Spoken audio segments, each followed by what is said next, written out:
Hi, welcome to the Sifu Mimi Chan Show. Thanks for joining the conversation.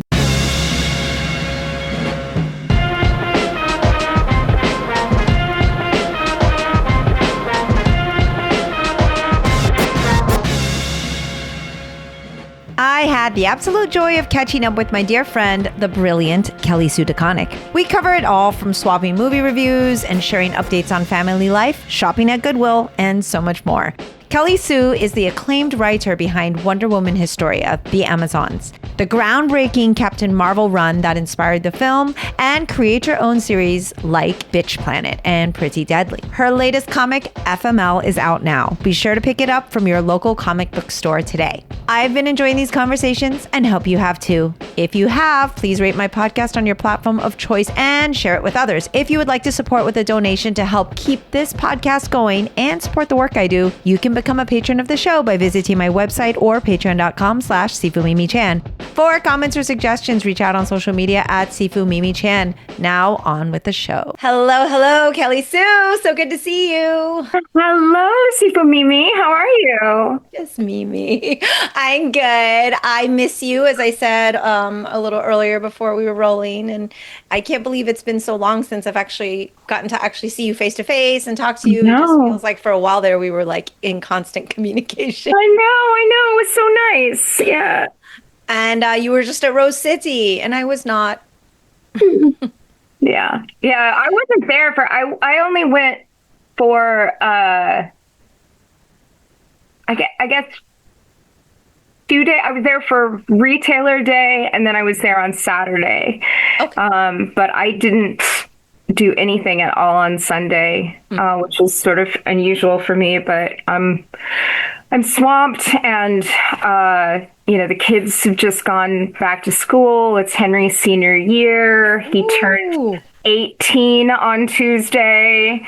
Oh, man. Yes. And then my dad's birthday was Wednesday, and so it's just been like a lot.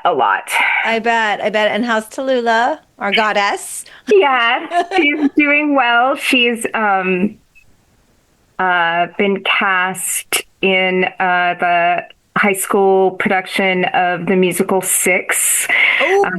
So she's playing Anne Boleyn. So we are in rehearsal mode, I guess. It opens in October. Okay. So about a month, like early to mid October, I think. Okay, so it's they still got some rehearsals to go. So Indeed. Luckily, it's kind of it's not a jukebox musical, but it's not I don't know what to call it. It's not a conventional musical either. It's almost a review. Fun. Yeah, that one's a lot of fun. So I always think it's amazing that some of these high schools, the ones that still promote arts and culture and whatnot, the ones that are still allowed to teach. Yeah, the ones that are still allowed to teach. But we'll quickly spiral here if we go down that. But I love that. I'm always curious what they're going to choose, because there's so many classics, but there's so much like contemporary shows and things like that in terms of like kind of Broadway theater and musicals and things like that. But of course, I'm sure she'll be fabulous. Yeah, I think the spring musical will be The Addams Family. Oh, okay. Which I've not seen. I haven't seen that one either. No. Yeah. But I have been watching Wednesday. There you go. Yeah. So, I mean, same thing, right? Yeah. It's a cello and so lots of fun. But and of course Matt's very busy as well. I haven't talked with him in a while. Normally I've got you guys scheduled around the same time. I haven't even been able to touch base because, your lovely Denise got us set up from like 2 months ago. And I'm like, oh, it's already September. Here we go. No, he's been deep in Batman. Yeah. And it's it's kind of funny because he's been working on it for a long time now. I think he's very ahead, which is a thing that I can never say, but he's like, I don't know how many issues he has in the can, but he's way ahead. Amazing. Yeah. Wow. But he's been working on it for a while now without being able to talk about it, and so it's been like this week. It sort of all became real, you know. So that's been nice, and he was able to do some cross pollination with, he's a big lover and supporter of the Hollywood theater here in Portland, and so he did a Batman variant cover for the Hollywood as a fundraiser for their 100th anniversary. Oh, wow. So they're going to be doing some improvements on the building that are a bit overdue for the 100th anniversary. And he got to find a way to help contribute to that by doing the Batman Hollywood variant. And Steve Lieber drew the cover, so the Hollywood Theater marquee is got Batman on it on the cover, which is pretty cool. That's very cool. Yeah. But yeah, you all are great about all of like always finding time to contribute to the causes. And it's like, I know your schedule is completely insane, but then, I always see these charitable things and all these stuff pop up, and it's hard. It's hard to say no to things, but especially if you're passionate, but yeah, at some point it's got to be like, okay, wait, I've got deadlines and I've got other things I have to do, but it's hard because you guys always say yes. And so people probably keep asking you. Yeah. Well, and you want to, like, yes, of course. We want the Hollywood to be around and be safe and vibrant and everything else. So yeah. I haven't gotten to catch up with Greg since he's been in LA, but the last time or a couple times ago I talked to him, he's like, just went to the movies with Kelly Sue and the gang. And I was like, oh, I miss Portland. Oh, was that when we went to see Ballerina? Yes, you went to Ballerina. Oh, I liked that so much more than he did. Yeah, he's like, well, there was a lot of shooting and yeah. I loved it. Oh, you loved I loved it. Yeah. But I mean, I think, the John Wick, we also disagree on the John Wick movies. Oh, okay. And I can't remember where I'm pretty sure him and I align a bit because like we both really enjoyed the first one. And then to me, it just kept getting less enjoyable. And yeah, sure, number 3, like I know he didn't like that one at all. I didn't like yeah. I like, and I mean I'm qualifying this because quite frankly I like them all. Right. Like right. In that I'm like, it's like pizza, like I'm gonna eat it,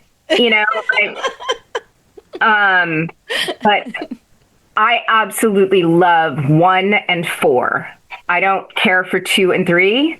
Okay. And I don't think he liked 4, if I remember correctly. And I did not like 4 either. Oh, I loved 4. I just thought it got so extra. That's the one where they were like, could block bullets at that point, right? They had the special like forearm gear or something. Yeah, they're just I thought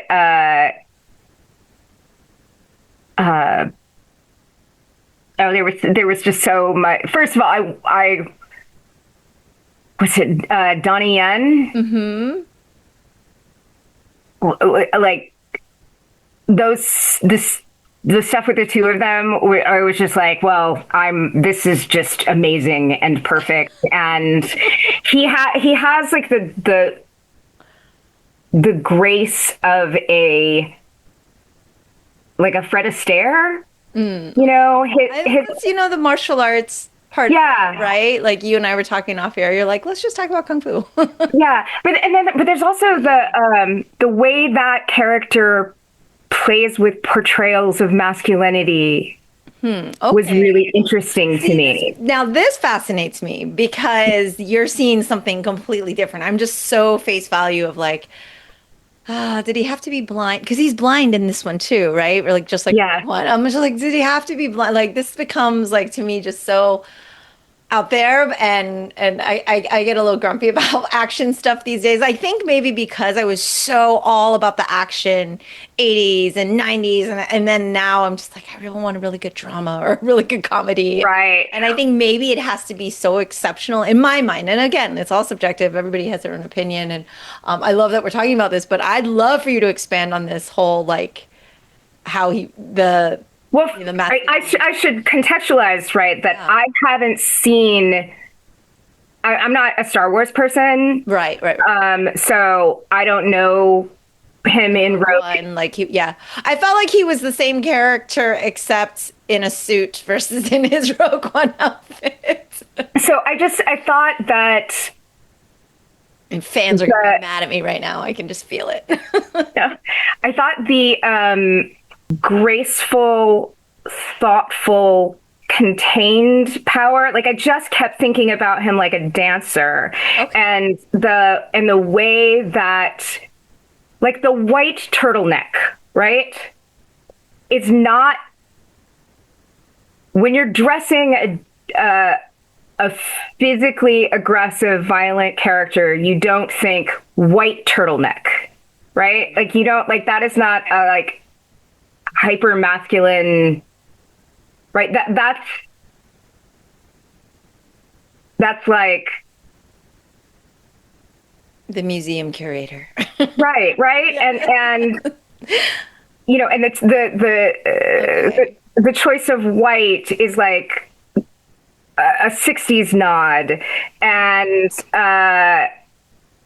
the John Wick films are not about nuance, right? And I love that about them. And I actually, the thing that bummed me out about 2 and 3 was I felt like they sort of overcomplicated things and started explaining things I didn't want explained. Yes, yes. Like, I know they were trying to grow the world, but it was starting to feel like a Wikipedia entry. And yes, you know, and I was Greg hates that too. Yeah, like don't explain it to me. Just drop me in it. I don't need to like I can, you know, like don't give me the fucking Wikipedia entry. And it, you know, it's just like yes. Don't you're like it's the same way I hated Skyfall because I knew everything I needed to know about James Bond. I have complicated feelings about James Bond. That is a whole other podcast. Oh wow. Okay, I'm but back burner here. James. There you go. But Skyfall fucking infuriated me because we had an origin story already for Bond that was in Casino Royale that was just, you know, and there was a little bit of a feminist angle to it, right? Like Vesper is Bond and Vesper has to die for Bond to become Bond. Yes. And like, even though we don't like to kill a female character for it was like, it's his franchise and you see him. Yeah. You know, a friend pointed out to me that Daniel Craig actually comes out of the water in the swimsuit like a Bond girl. He's the Bond girl in that movie, you know, until Vesper dies and then he becomes Bond. And that's all the origin story I wanted, right? I didn't want to know. It made him so when they actually in Skyfall they turn him into Batman, And I to can see me, that made him smaller and less interesting. And it just made me angry. I hated it. I felt like they explained too much, like you ruined it. And that was what was starting to happen for me with John Wick. And sometimes with John Wick, there are those moments where the action is so much, it feels like you're just looking over someone's shoulder, watching them play a video game. I get that. Right. Yeah. But they usually have enough of a sense of humor about it. Yeah. It's the genre. We accept that. Yeah. Yeah, that I can still enjoy it. And It's done well. and he has Keanu is such a good physical actor that even though you know he should not be able to survive any of these things, he still seems to feel them. Yeah. And so it gives it stakes and weight when I think another actor may not have been able to pull that off, and it would feel more like we were watching over someone's shoulder as they were playing a video game. Yeah. So, and then that and just the Donnie Yen character and the fact that they had the courage to spoilers, you guys, to let Wick die too I really appreciated that, because I can't imagine a studio letting that happen when there's still money to be made. Money in their hills, you know? Yeah. And so the fact that they had the courage to do that just delighted me as well. And then But then we get Ballerina. And then with Ballerina, there's a little bit more of the world than what I wanted, but we so seldom see female-led action movies that don't suck, that I was very delighted by the fact that she was not overly complicated, that she was lethal, that they brought John Wick in, which was clearly a studio note. I like you writers who have done all the things like studio note. No, they were clearly they were like, we need more John Wick in this. We need to make sure people are going to go see it. We need Keanu to have a part, right, and so Keanu shows up and has a part, but he doesn't really rescue her, which I liked. And then I loved it was corny as shit, but I don't care. I loved the fight like a girl stuff. Okay. And also, my favorite thing was the way she would go back and collect all the weapons. So, that was such a nice, you don't see that. You see the guy who's like, I'll use everything. I don't need to have anything. I can make anything around me a weapon or whatever. And she's like, no, that is a good knife. I'm going to use that knife again. So now everybody's dead. I'm going back and I'm getting all the fucking knives. You know what I mean? Yes. I just, I loved that. And I loved that she had, someday we'll get to see a female action hero that has a little bit of a twinkle in her eye. But this was at least a little closer in that direction. Usually they're just so... you don't get to have fun with them the way that you can have fun with a Bond character.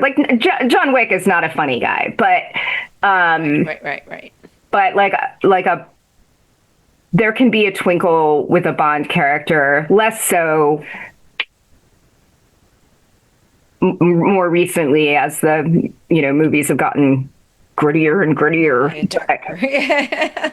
Oh my gosh, I love this. I feel like I want the Kelly Sue's reviews before I go to see any films now. Like, tell me your thoughts. Is it worth it? Yeah. Um, No, I mean, and, you know, and like, and I love the vision of you guys like going to the theater together. Like, I was like, yeah, go to the movies. to see things through our own lenses, right? You Yes, know, and yes. but like I've had the opposite experience where Matt and Greg and I went to go see Once Upon a Time in Hollywood, Oh, okay. and I was incandescently angry and hated that movie. And I don't think either one of them particularly liked it, but I don't think they were like As disgusting like as you you know, were. yeah. And you know, it's funny because I'm not like a Tarantino hater. You know, I love Inglorious Bastards. Yeah, Like there's, that might be my favorite one, I think. but there was just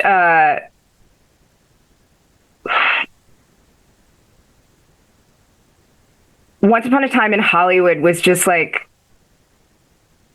it just felt like, remember when dudes were awesome? You know?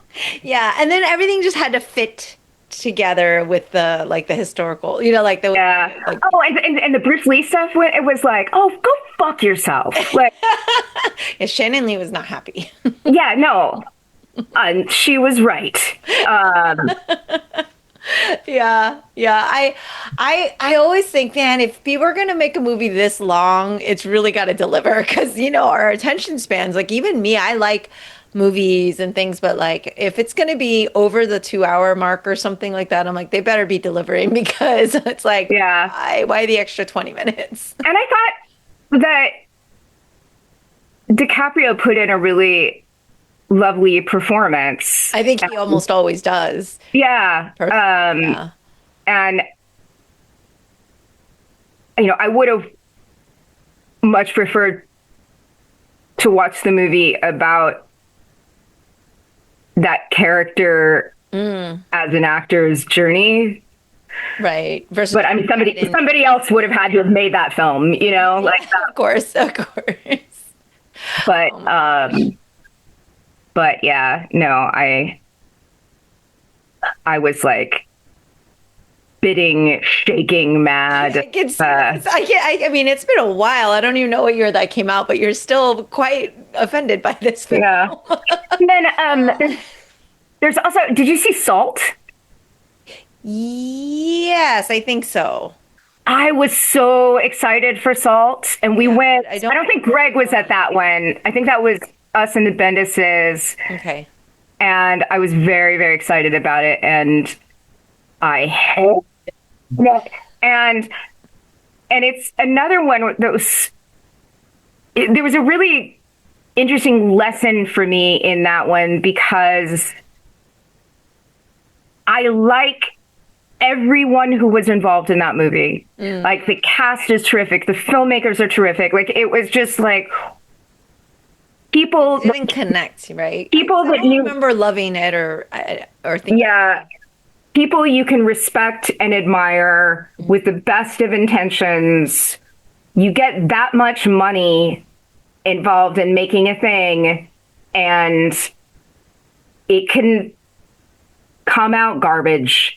And like Andre, there's a different, better cut of that movie somewhere because Andre Brower has like 2 lines. He's an almost nothing character Okay. in it, and you don't cast Andre Brower for 2 lines. So Okay. So you're like, Lot's got chops. there's a whole other. So with Fantastic Four, what's her name? Poker Face, Natasha Lyonne. Yeah. Natasha Lyonne had such a tiny, tiny role as Ben's rabbi, and you're like, oh, there's a cut. There's a whole thing with Ben and his Yeah. rabbi that did not make the final cut because you don't cast Natasha Lyonne for that tiny a role. Right, right. Okay. Which I enjoyed that movie as well. I But didn't see you that know that one. Yeah, I didn't see it yet. I am very behind on my movie watching, but I feel like it's it's becoming a lost practice, yeah. going to the I did go see Superman in the theater. Yeah, my Or daughter, who doesn't like to go to the theater and has to wear ear coverings because it's too much too for much. her, Yeah. went to go see Superman in the theater 3 or 4 times. Wow. Yeah. Oh, So it just felt so good. that was really neat. It was, It's like what you needed at the moment, I'm like my blankie. yeah, no, it really did. It like in this particular moment, it was nice to see heroes be heroes. And in the right way, all the things that you kind of complained about with a lot of these other films, like over Yeah. explaining to the audience and giving you too much, it's Superman. You don't need to give us like 1,000 pages of backstory because I think everybody gets it, and but it was Yeah. enough. And oh yeah, it was good. I really enjoyed it. And Yeah. I told Matt this, I think, and it was I had this thought, and it's a little bit jarring, but I think in my mind, um, in the like on the bookshelf in my brain or the DVD shelf in my brain, okay. James Gunn is actually on the same shelf with like a Wes Anderson, which is Okay. an odd thing to say, except that I think what I'm using as the categorizer there is that categorizer, I don't know if that's a word, but it is now. It is. Is that they both have such a distinct style that they're at risk of the style overwhelming the substance. And sometimes that does happen. And it can get in the way of having an emotional connection to the story. But, Anderson's style is so visual, right? But there are other things as well, but it's mostly defined by like that symmetry and those controlled palettes and that Yeah, it's super recognizable almost. yeah, the very formal dialogue and and then Guns is defined by this love and appreciation for pop culture and particularly comics. And so Gunn is one of the few people who knows how to make a movie that doesn't apologize for being a comic movie. And I think he's able to strike the tone very effectively. And it's much harder to do than he makes it look. And when he does it well, you get something like Superman or the first Guardians of the Galaxy, which during that movie, First Guardians, I remember turning to Matt during the movie and being like, this shouldn't work. I don't know how this should not be working. Why is this working? It was really interesting to me that he pulled it off.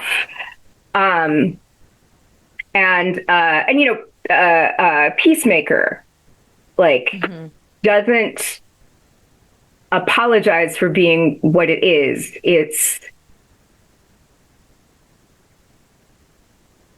It is of a particular place, of a particular, like an of a particular love. And it never tries to hide it. Mm-hmm. And by being willing to go all in, he manages to sort of transcend our expectations for same, which is really cool. Yeah. Yeah. So I think that I agree with all the things you're saying. And it's so interesting to kind of hear you dissect it and kind of break it down because as a writer yourself, like you guys look at story and everything, not just from a technical aspect, but I feel like you're able to see like so many layers deep that maybe, us on first view don't see immediately or, just relate to. But yeah, I really loved the Superman. I love most of the Wes Anderson stuff, but it's very hit or miss for me. yeah, And like you said, it's just like Moonrise Kingdom, like all about it. Like some of the more recent, I was like, wow, maybe I'm not in the mood. It's kind of like when you pick up that book and you're like, I know right. this is good writing. I know it's really good, but I just not in the mood for this. I just want to laugh or I just want to feel this or yeah. So sometimes Yeah. it's not in the mood. Yeah. I mean, they are, Wes Anderson makes it hard to fall into the story because it platforms the artifice so much. Yeah. So you sort of watch yourself watching it, you're a little bit at arm's length all the time. Okay. And that's fine. Like it like there's some movies that are like that and that's okay. But yeah, sometimes it's more effective than others. Yeah. Is like your movie theater experience kind of your escape from the world? Because you've always gone to the movies and things like that. I've always heard about this, but like, especially right now, obviously your FML is kind of that, I don't want to say love letter, but it's kind of that outlet. I feel like there's all these things, Yeah. your the coping mechanisms and whatnot. But like for you going to the movies, does it provide the escape? I mean, I guess if it's a good film, it does. No, interestingly, no. Like I would say that for Matt, 100%. Matt loves movies, loves going to the movies. Okay. I most often there's something I'd rather do. Oh, really? Okay. Yeah. Okay. Like such as Uh, I mean, if I'm going to go out with people, I would like to be able to go out with people and have a conversation with them. right. This is definitely the difference between you and Matt. Yeah. He's like, just being here is enough. We don't have to have a Yeah. conversation for hours. Yes. And then, and I always have, I'm far more social than my husband is, generally speaking. But that said, I what I am most often hurting for these days is time to myself. Yeah. So given you have a free block of time, what I really would love to do is, go downstairs and listen to podcasts and sew, I was gonna say, I bet it's sewing because you're always doing these cool things. Yes, sewing or my happy place is Goodwill. So when I would come home from a business trip and I would be sort of exhausted and stressed, I would drop my bags off at home and say, I love you. I'm going to Goodwill. I'll be back in an hour and a half, and just go walk around Goodwill and look at things and imagine what I would do with them if I had more time. Has it changed a lot over the years since you clearly are a regular and you kind of it's the same vibe? Goodwill? Yeah. Yeah, it's gotten the it used to be, and I don't know if this is true or not actually, Okay. but Okay. it seems like some of the pricing has gotten weird. Okay. Okay. But there's also, It could be like there was a period it was trendy, right? And so maybe yeah, you took advantage of that those moments, of pockets of moments where it was like super trendy to be getting things there or something. yeah. I think the thing that's there's so many resellers now, right? Like uh, people that go scour Goodwill for. I mean, they're curators. They are offering a service, Hmm. but so I think what happens is like somebody at Goodwill recognizes that, hey, there are people coming in looking for these things. And so that thing suddenly, like the price on it is like, that's not a Goodwill price. That's like a vintage shop price, Right. And Right. I don't like to go to vintage shops because I'm not really, I don't really care what the whether it's an authentic whatever, Okay. So that and so okay.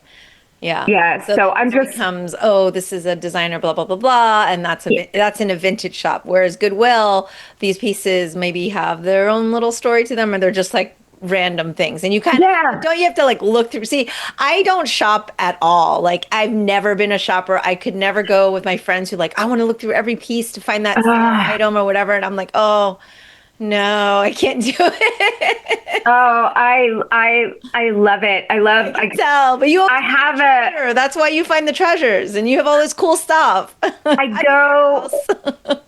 I go and I start with housewares and I go Okay. every aisle and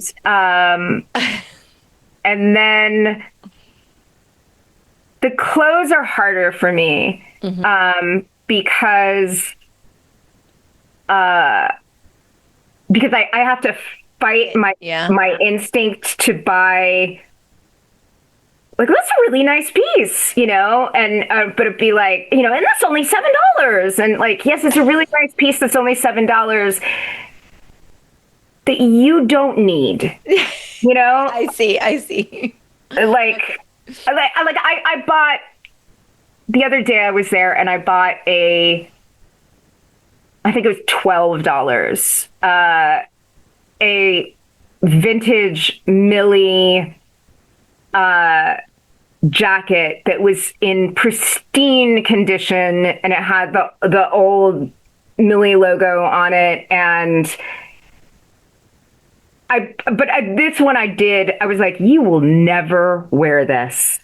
And, but it was so nice that I was like, you know what?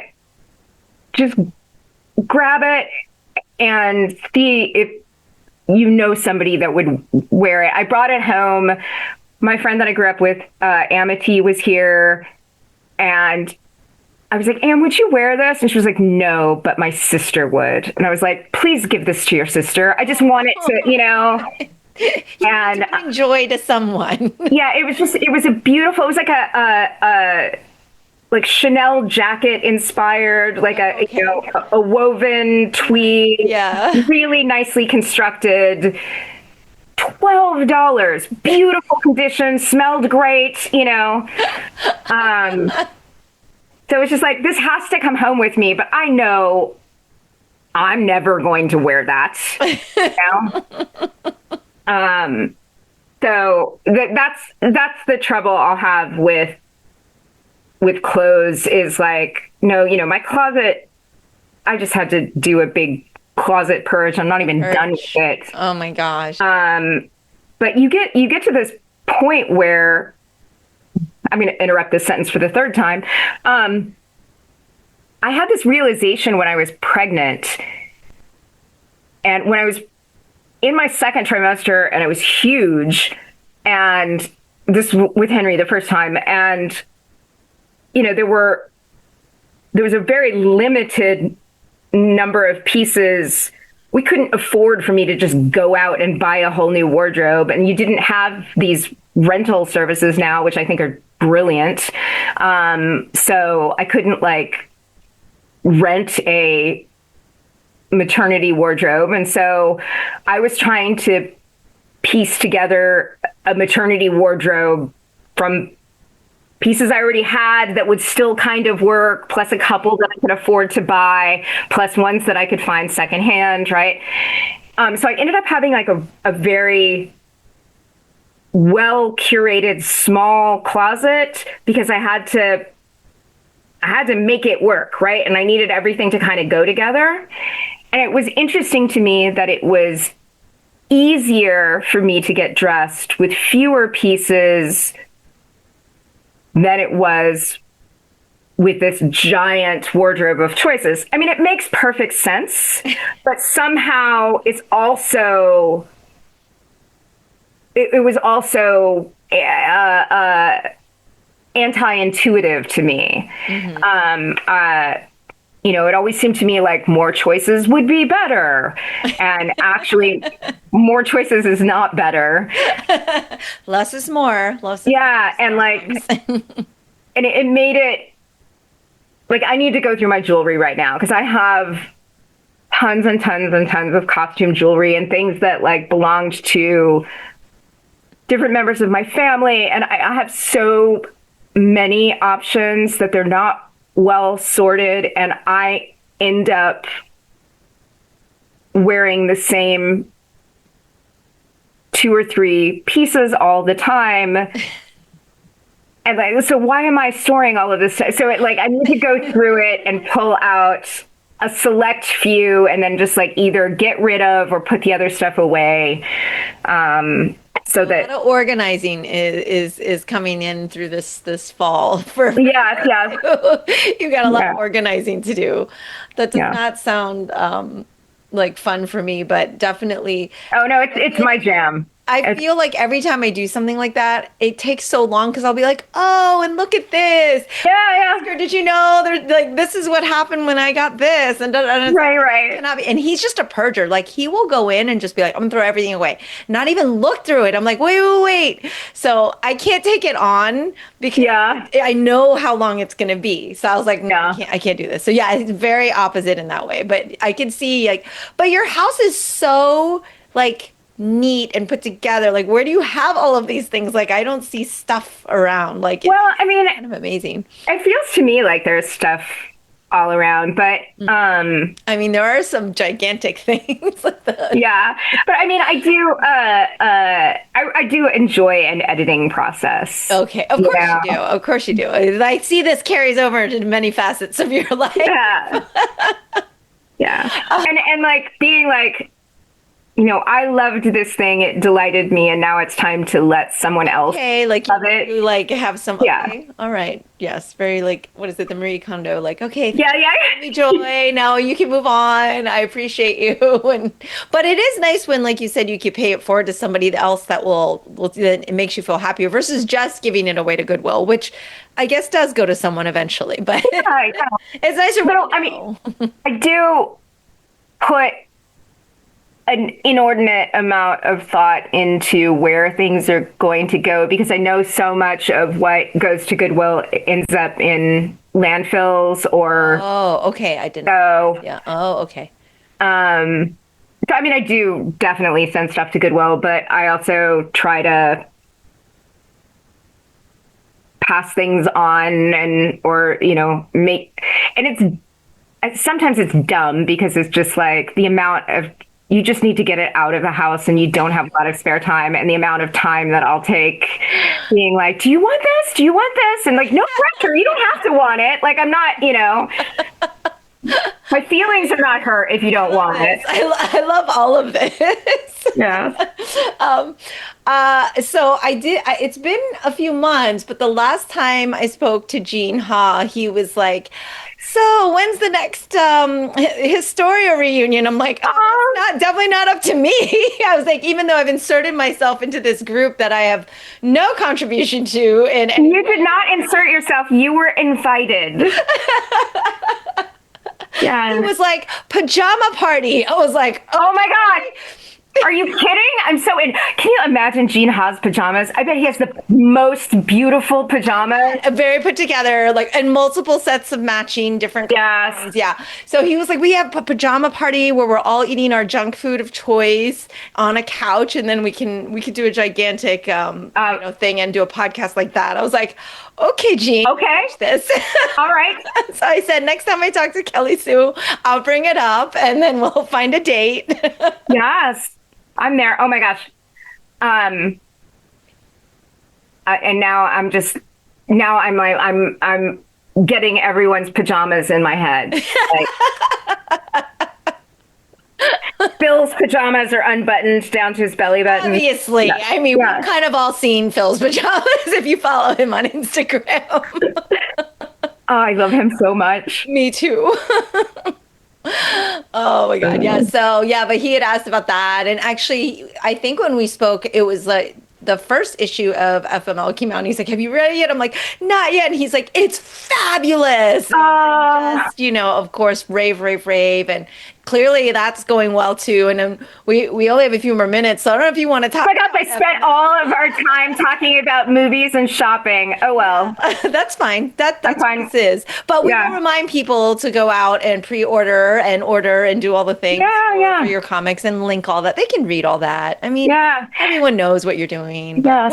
But what if you want to share anything, please feel free. I have a big project right now that it's taking up a ton of my time, but I'm not in a position to talk about it yet, unfortunately. Last time we spoke, it was before your Vegas show, and you're like, I can't talk about it on air yet. It was like, oh, is that true?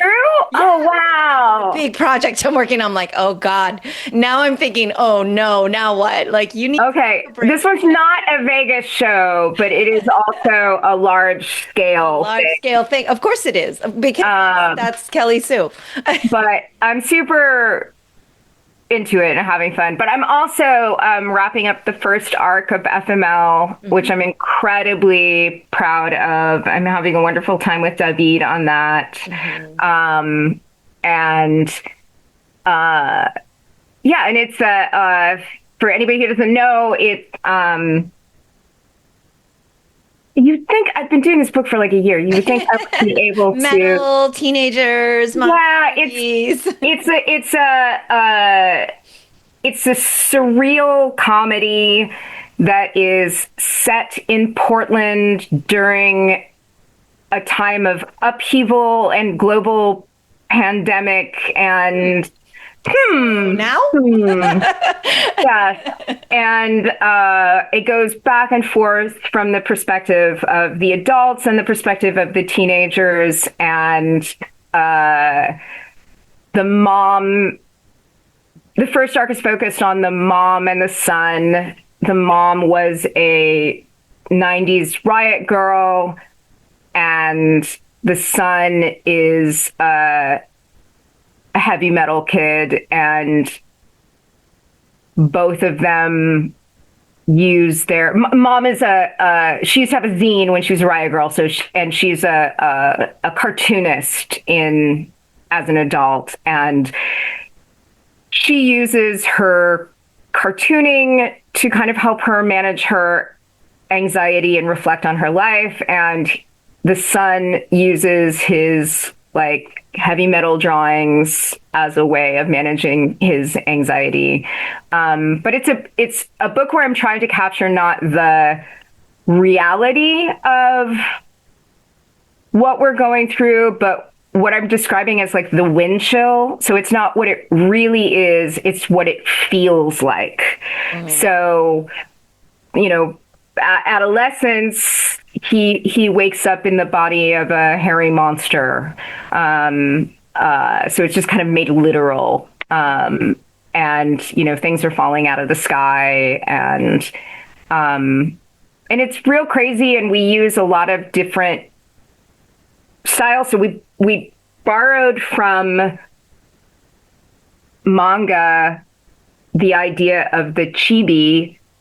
So we don't, in the script, these characters, they're referred to as Chibi Mom and Chibi Riley, but they're not drawn like Chibi. But there are these there's the objective story style, and then when the mother or the son comments on the story or addresses the reader directly, it's done in their art style, and that's referred to in the script as Chibi Mom and Chibi Riley. And that comes from my days of working in manga adaptation. And we'll have to talk about that more in depth one day. yeah. As well as, what was the other thing? James Bond. There you go. Oh my gosh. Oh my gosh. Yeah. No, I have an absolute love-hate relationship with James Bond. Clearly. Yeah.